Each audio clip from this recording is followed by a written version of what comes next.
How to close my Coinbase account. So if you want to close your Coinbase account, it's actually quite very simple.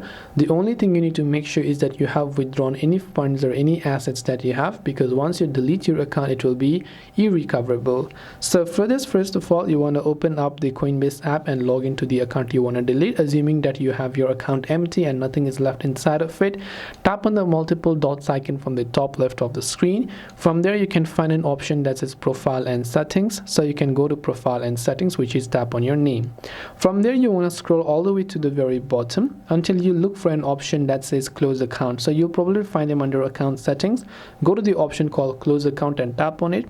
Here you can see if you have a Web3 wallet, transfer all of your assets to an external wallet first. If you do not, you will permanently lose access to those assets, and Coinbase will not be able to recover these assets after your account is closed. So you can tap on I agree, continue to close account, and simply follow the on-screen instructions to log into your Coinbase account from here, and then your Coinbase account will be successfully deleted.